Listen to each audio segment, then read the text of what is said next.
सभी ज्योतिष प्रेमियों के लिए मेरा सादर नमस्कार। मैं डॉक्टर मस्तराम शर्मा, वैदिक ज्योतिष अनुसंधान संस्थान टूट शिमला। साप्ताहिक भविष्यफल 27 अप्रैल से 2 मई 2026। द्वादश भाव में गोचरीय प्रभाव ग्रहों का राशि के आधार पर मेष राशि पर सूर्य, वृष राशि पर शुक्र, मिथुन राशि पर गुरु, सिंह राशि पर चंद्रमा और केतु, कुंभ राशि पर राहु और मीन राशि पर शनि, मंगल और बुध का योग बना रहेगा। मेष राशि के जातक के लिए बाह्य स्थानों की दौड़ धूप, कहीं विदेश गमन हो सकता है, परंतु शारीरिक स्वास्थ्य का ध्यान रखना होगा। व्यर्थ में व्यय होने की भी संभावना बनती है। उच्च सूर्य मान सम्मान प्रतिष्ठा को प्रदान करेगा। शिक्षा के क्षेत्र में सफलता प्रदान करेगा, परंतु 27 तारीख के बाद अर्थात 28 तारीख को जब कन्या राशि में प्रवेश कर जाएगा तो शत्रु पक्ष से विशेष ध्यान रखना होगा और 102 दिन के लिए इस प्रकार की स्थिति बनी रहेगी। उपरांत जब ये चंद्रमा तुला राशि सप्तम भाव में प्रवेश कर जाएगा तो व्यापार और पारिवारिक क्षेत्र में और साथ प्रेम संबंधों में बढ़ोतरी होने की संभावना बनती है। वृष राशि का जातक उसका स्वामी ग्रह शुक्र ग्रह की स्थिति अपने से विशेष करके स्वागृह होकर विराजमान है, इसलिए मान सम्मान और प्रतिष्ठा को प्रदान कर रहा है। वहाँ दाम्पत्य जीवन का स्वामी मंगल अपने से एकादश स्थान में है और एकादश स्थान में शनि के साथ योग बना है, इसलिए भाइयों के साथ सौहार्द में वातावरण बना के रखना होगा। परिश्रम के द्वारा कार्य क्षेत्र में सफलता को प्रदान करेगा। कहीं भाइयों के लिए शनि और मंगल का योग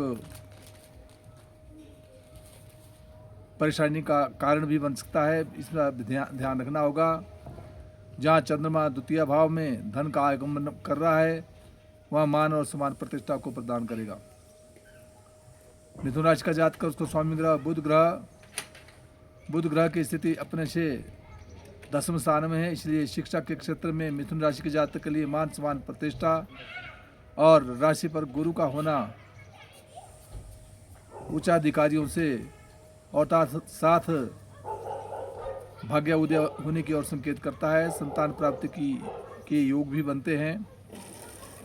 दाम्पत्य जीवन का स्वामी भी गुरु ही है, पूर्ण दृष्टि से सप्तम भाव को देख रहा है, इसलिए व्यापार और परिवार के क्षेत्र में विशेष सफलता प्रदान कर रहा है। कहीं यात्राओं के योग बन सकते हैं, परंतु 28 तारीख के उपरांत ये कहीं जमीन जायदाद प्रॉपर्टी के संबंध में कहीं वाद विवाद से बचना होगा और 30 तारीख के उपरांत जब ये चंद्रमा अपने से कन्या राशि में प्रवेश कर जाएगा तो उस समय विशेष करके भूमि संबंधी लेन देन में ध्यान रखना होगा। कर्क राशि का जातक उसको स्वामी ग्रह चंद्रमा ग्रह की स्थिति अपने से द्वितीय स्थान में है, जैसे द्वितीय में धनदायिका अर्थ लाभ की प्राप्ति की ओर संकेत कर रहा है। वहाँ दाम्पत्य जीवन का स्वामी शनि अपने से 9वें भाव में है, इसलिए धर्म कर्म की तरफ रुचि रखेंगे तो पारिवारिक के जीवन में और व्यापार के क्षेत्र में विशेष सफलता की ओर संकेत कर रहा है।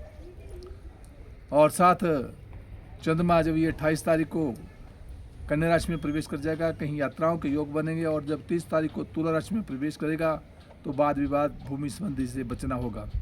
सिंह राशि का जातक उसको स्वामी ग्रह सूर्य ग्रह की स्थिति अपने से विशेष करके 9वें भाव में है, इसे धर्म कर्म की तरफ रुचि बढ़ेगी, मान सम्मान प्रतिष्ठा बढ़ेगा और दाम्पत्य जीवन का स्वामी शनि अपने से अष्टम में है, इसलिए पारिवारिक शारीरिक स्वास्थ्य का विशेष ध्यान रखना होगा। व्यापार के क्षेत्र में और पारिवारिक के क्षेत्र में कुछ उलझने आ सकती है। चंद्रमा राशि पर विराजमान है जो स्वाभिमान को जागृत करता है। उपरांत 28 तारीख को धन का आगमन होगा और 30 तारीख को कहीं यात्राओं के योग भी बन सकते हैं। कन्या राशि का जातक का उसका स्वामी ग्रह बुध ग्रह की स्थिति अपने से सप्तम भाव में दाम्पत्य जीवन में, इसलिए कहीं बहन के शारीरिक स्वास्थ्य का विशेष ध्यान रखना होगा और साथ शारीरिक स्वास्थ्य अपना भी ध्यान रखना होगा, क्योंकि पूर्ण दृष्टि से मंगल और शनि राशि को देख रहे हैं और दाम्पत्य जीवन में 3 ग्रहों का योग बना है, इसलिए व्यापार के क्षेत्र में मिला जुला प्रभाव बना रहेगा। बाह्य स्थान की दौड़ धूप बनी रहेगी।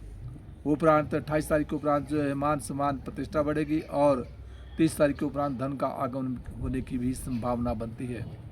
तुला राशि का जातक उसका स्वामी ग्रह शुक्र ग्रह की स्थिति अपने से अष्टम स्थान में, परंतु स्वगृह है, इसलिए फिर भी शारीरिक स्वास्थ्य का ध्यान रखना होगा। चोटी तेज से बचना होगा, क्रोध पर नियंत्रण रखना होगा और साथ सूर्य अपने से सप्तम भाव दाम्पत्य जीवन में है, इसलिए व्यापार के क्षेत्र में और पारिवारिक के क्षेत्र में सफलता मिलेगी। परंतु राशि को पूर्ण दृष्टि से देखने के कारण जो है कहीं क्रोध पर नियंत्रण रखते हुए सूर्य मंत्र का जाप करते रहना चाहिए, तो उससे लाभप्रद रहेगा।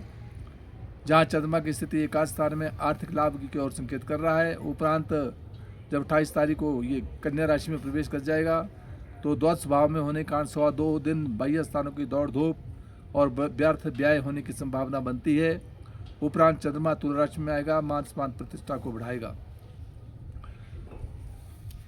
वृश्चिक राशि का जातक उसको स्वामी ग्रह मंगल ग्रह की स्थिति जहाँ वृश्चिक राशि के जातक के लिए बनी हुई है पंचम भाव में है, तो पंचम भाव में बौद्धिक विकास करवा रहा है। वहाँ 3 ग्रहों का योग भी बना है, मिला जुला प्रभाव स्थिति को देता है। दाम्पत्य जीवन में शुक्र का होना प्रेम संबंधों में बढ़ोतरी और साथ पारिवारिक सुख सुविधाओं को देता है। व्यापार में विशेष सफलता की ओर संकेत करता है और साथ जहाँ चंद्रमा की स्थिति अपने से 10वें स्थान में, इसलिए नौकरी के क्षेत्र में सफलता देता है, परंतु वाद विवाद से बचना होगा। केतु साथ है और साथ चंद्रमा जब ये कन्या राशि में प्रवेश कर जाएगा 28 तारीख को तो आर्थिक लाभ की ओर संकेत करेगा और जब 30 तारीख को तुला राशि में द्वादश भाव में पहुंचेगा तो उसमें 2 दिन के लिए बाह्य स्थान की दौड़ धूप से बचना होगा। धनुराशि का जातक उसको स्वामी ग्रह गुरु ग्रह की स्थिति अपने से सप्तम भाव में है, तो सप्तम भाव में से पूर्ण दृष्टि से राशि को देख रहा है, इसलिए मान सम्मान प्रतिष्ठा व्यापार में विशेष सफलता की ओर संकेत करता है। चंद्रमा धर्म कर्म की तरफ रुचि रखेंगे तो उत्तरोत्तर व्यापार और पारिवारिक के क्षेत्र में अग्रसरित रहेंगे। उपरांत चंद्रमा कन्या राशि में प्रवेश कर जाएगा तो नौकरी के क्षेत्र में और उच्च अधिकारियों से सौहार्दमय वातावरण बनेगा और उसके उपरांत आर्थिक लाभ की ओर भी संकेत करता है। मकर राशि का जातक उसको स्वामी ग्रह शनि ग्रह की स्थिति जहां अपने से 3रे स्थान में है, परिश्रम के द्वारा कार्य क्षेत्र में सफलता की ओर संकेत कर रहा है। वहाँ दाम्पत्य जीवन का स्वामी चंद्रमा की स्थिति अपने से अष्टम में है, इसलिए व्यापार और पारिवारिक क्षेत्र में उलझने आ रही है। अपने जीवन साथी के साथ सौहार्दमय वातावरण बना के रखना होगा।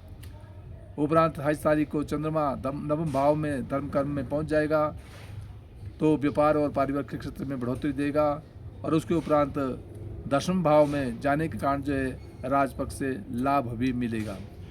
कुंभ राशि का जातक उसको स्वामी शनि अपने द्वितीय स्थान में है, इसलिए परिश्रम के द्वारा कार्य क्षेत्र में आर्थिक लाभ मिलने की ओर संकेत कर रहा है। वहाँ राशि पर